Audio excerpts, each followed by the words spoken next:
Zdravo, poslušalke in poslušalci, bralke in bralci večera. Veseli smo, da ste v naši družbi.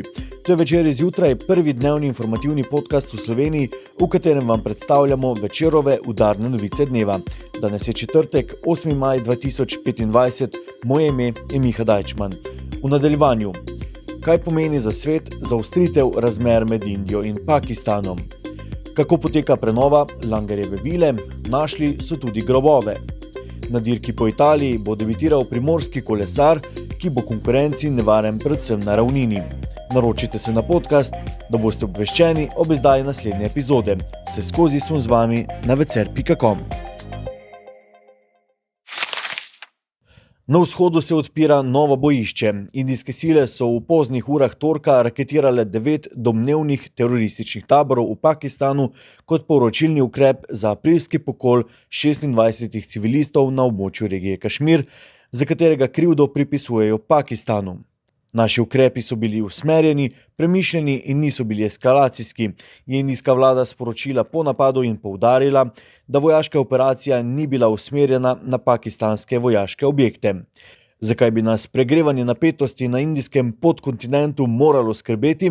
Vsakršen večji konflikt bi vključeval približno 20% zemljanov v regiji. O tem bomo na kratko govorili z našim občasnim sodelavcem Mihaelom Šmirmalom, ki spremlja dogajanje in ga kličemo na daljavo.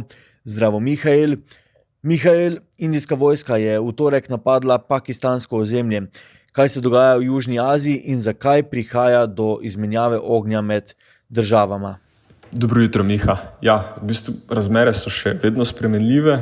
Zdaj, kaj vemo je to, da so indijske sile pozno v torek zvečer po našem času raketirale 9 domnevnih terorističnih taborov v Pakistanu kot povračilni ukrep za pokol 26 civilistov 22. aprila na območju regije Kašmir pod indijsko upravo, krivdo za katerega pa pripisujejo Pakistanu.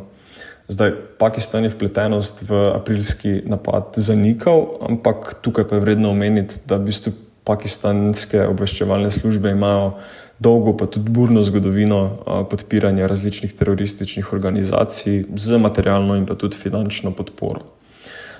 Trenutna slika se še ni v celoti izrisala, ampak sta pa obe strani poročali o številnih smrtnih žrtvah na obeh straneh meje.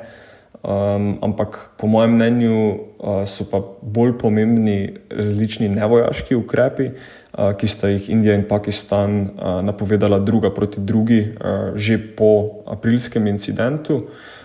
Recimo obe državi sta izgnali številne diplomate.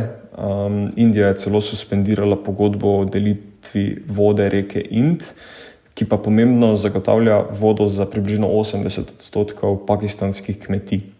Zdaj, Pakistan je na drugi strani prepovedal vstop indijskim letalskim družbam v svoj zračni prostor, ustavil čezmejno trgovino in pa celo prepovedal indijske filme. V spredju stopnjevanja razmer je sporna regija Kašmir. Zakaj je ta pomembna, Mihael? Ja, v bistvu regiji Kašmir pogovorno dostikrat rečemo tudi južnoazijski sod smodnika. Zdaj, sodobna zgodovina spora v Kašmirju, nasplošno iz katerega v bistvu tudi izhaja ta širši spor med Indijo in Pakistanom. Skratka, sodobna zgodovina spora sega, kot vsi trenutni spori na indijskem podkontinentu, v leto 1947, torej 2 leti po drugi svetovni vojni, ko so se Britanci v bistvu odpravili iz indijskega podkontinenta in po verskih črtah risali nove meje svoje kolonije, britanskega Radža, ki so ga pa razdelili na hindujsko Indijo in pa muslimanski Pakistan, pri čemer pa je na današnjem indijskem zveznem ozemlju Kašmirja, ki se imenuje Džammu in Kašmir, vladal hindujski Maharadža, torej v bistvu nek knez, ki pa je regijo po napadu pakistanskih borcev priključil novi indijski državi. Torej, danes Indija nadzoruje najbolj naseljeni del regije, ki ima približno 20 milijonov prebivalcev skupaj na vseh straneh. Pakistan ima v lasti dele severnega in zahodnega Kašmirja, prav tako pa je tudi tukaj zraven Kitajska, ki upravlja redko poseljeno regijo Aksaj Čin na severu-zahodu.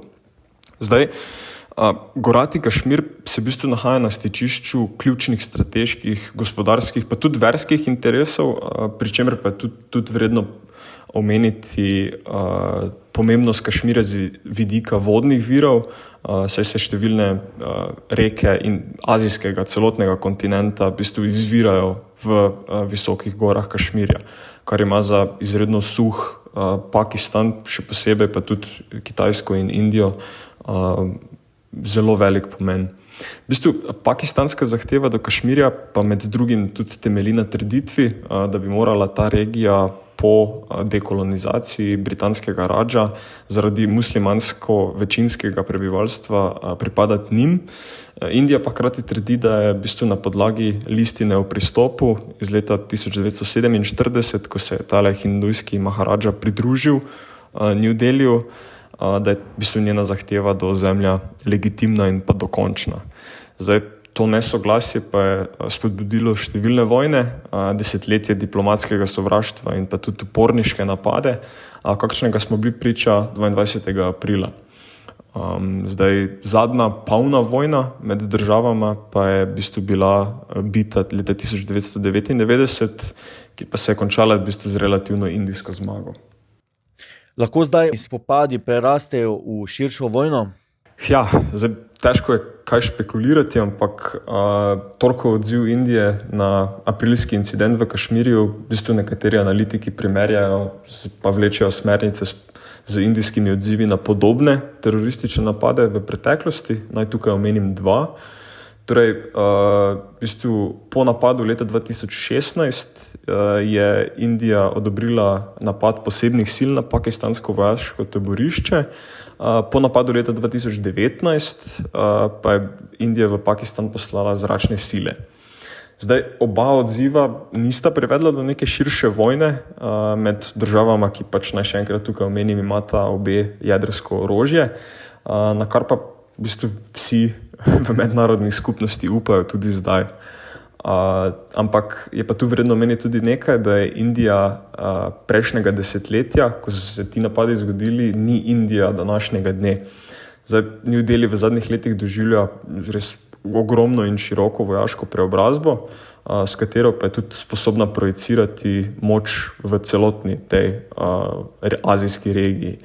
Zdaj, kljub ameriškem nasprotovanju je v bistvu Indija namestila nove, te zelo sofisticirane ruske sisteme protiraketne obrambe. Od Francozov so kupili na desetine bojnih letal, od Američanov pa številne brezpilotnike, helikopterje, rakete in ostalo orožje. Zdaj, trenutne razmere lahko Indija izkoristi za dokazovanje teh na novo pridobljenih vojaških sposobnosti, še posebej pa zaradi tega, ker se Pakistan trenutno nahaja na izredno šibki točki, tako družbeno kot ekonomsko-politično. Pa v bistvu Islamabad trenutno skrbijo predvsem notranja kohezija, pa krhko gospodarstvo in pa tudi zelo visoka inflacija. Naj tukaj omenim, da v bistvu 3 leta nazaj je v bistvu tretjina Pakistana bila pod vodo, ko so bile tiste ogromne poplave. Tako da Pakistan je na izredno neki šibki točki, ampak sooča se tudi v določenih provincah z uporniškimi gibanji manjšin, kar posledično lahko tudi Indija izkoristi kot neko obliko asimetričnega vojskovanja proti Pakistanu. Ampak tukaj bi pa vseeno omenil to, da lahko Pakistan sedanjo nevarnost neposredne vojne z Indijo lahko tudi izkoristi v svoj prid, še posebej v času, ko so zdaj pakistanske civilne in vojaške oblasti na domači fronti izredno nepriljubljene. Ker napad Indije lahko Pakistanci izkoristijo za domače politične namene in pa v bistvu nezadovoljno prebivalstvo zberejo okoli zastave, češ napadeni smo od tujih sil, od naše dolgoletne sovražnice, zdaj moramo se zbrati. Tudi naj omenim mnenje nekaterih analitikov, ki v bistvu pravijo, da ta torkova eskalacija, vojaška eskalacija med Indijo in Pakistanom sicer ne moremo enačiti s podobnimi incidenti prejšnjega desetletja, še posebej zaradi tega, ker so ti napadi leta 2016 in 2019, te napade je Indija izvedla na bolj neki omejeni ravni, tokrat pa je v svojem vojaškem delovanju prestopila dva pomembna praga, saj je zadela veliko število objektov v Pakistanu in pa tudi prizadela pakistansko to populacijsko središče v regiji Pandžab. Zdaj, nekateri pravijo, da bi temu lahko sledil pomemben povračilni ukrep Pakistana, ampak trenutno pa je še vseeno preveč megle v situaciji. Mihael Šmirmavl, v Večeru smo lahko v preteklih tednih prebrali nekaj tvojih zanimivih reportaž iz različnih držav. Kam se še odpravljaš? Za zdaj še ni nič dorečeno. Zagotovo nekam, bodi si na Bližnji vzhod, bodi si v Azijo, kot si omenil, v bistvu večina teh reportaž oziroma vse reportaže, ki sem jih napisal za Večer, so bile iz različnih bližnjevzhodnih ali azijskih držav. Točnih podatkov oziroma točnih načrtov še nimam, ampak lahko pa povem, da bom v prihodnosti tudi napisal kakšno novo reportažo iz azijske oziroma evrazijske regije. Hvala za odgovore. Hvala za povabilo. Mariborska hiša Preobrazb gre v novo obdobje. Od konca minulega leta tečejo gradbena dela za obnovo in rekonstrukcijo vile Langer, ki je bila zgrajena leta 1843 kot primestna rezidenca Jožefa Langerja. Skozi čas je prestala večje preobrazbe, imela je različne funkcije, predelovali so jo glede na namembnost in potrebe v določenem času. Kako daleč so rekonstrukcijska dela, kdaj bo zasijala v novi podobi? Po drugem največjem gradbišču v mariborski mestni občini sta nas popeljala župan Saša Arsenovič in projektant Miha Fujs. Pri temeljni prenovi 182 let stare stavbe so odkrili edinstveni ogrevalni sistem, s katerim je že v prvi polovici 19. stoletja Langer skrbel, da so citrusi in palme, ki jih je vzgajal v oranžeriji, imeli primerno temperaturo. Sistem je ostal skoraj nedotaknjen vse do danes.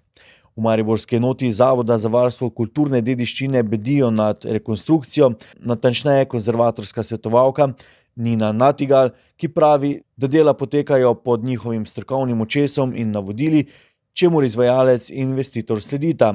A trenutno se krešejo mnenja med investitorjem, torej mariborsko občino, in varuhi dediščine glede višine steklenih površin v nekdanji oranžeriji.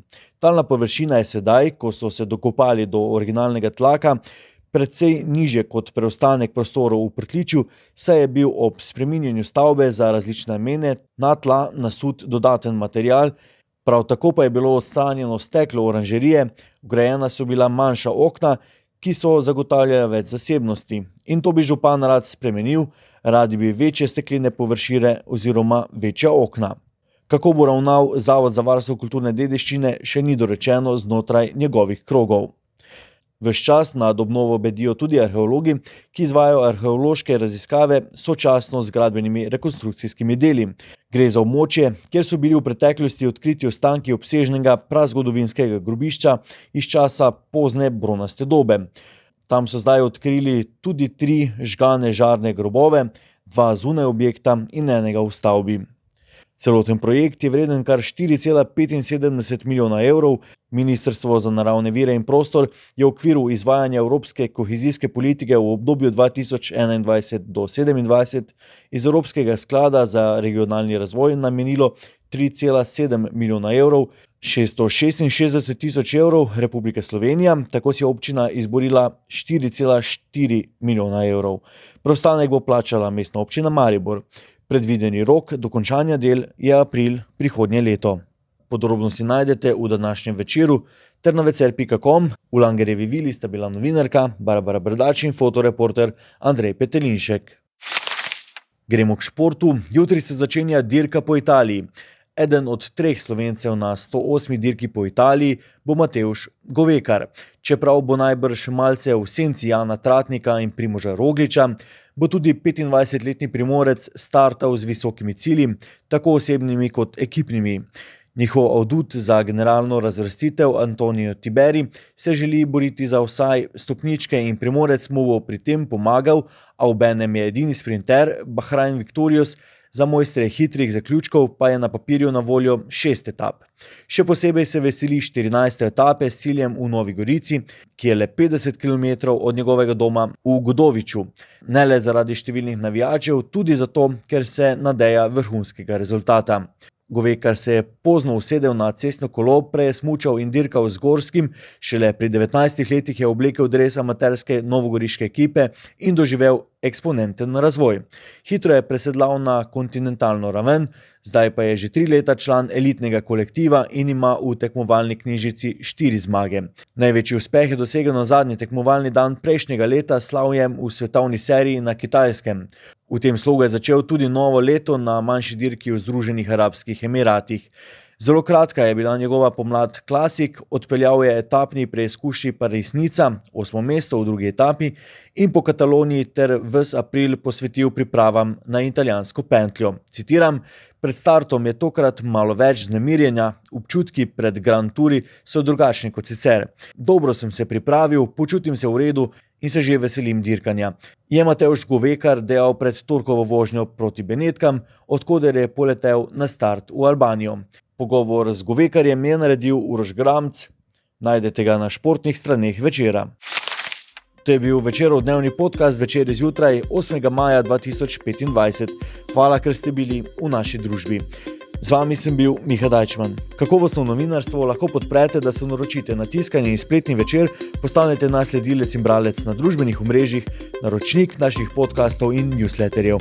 Tako boste podprli novinarstvo, ki prinaša avtentične vsebine, ki jih pripravljajo naši novinarji in jih drugje ne boste našli. Želimo, da razumete, kako se vrti svet. Želimo vam odstreti vpogled v čas in prostor, v katerem živimo. Veseli bomo vaših komentarjev, pobud in kritik na različnih kanalih. Jutri Večer praznuje 80 let, slišali nas boste lahko v Večeru za vikend, naslednjič pa v dnevnem podcastu spet v ponedeljek. Se beremo in slišimo.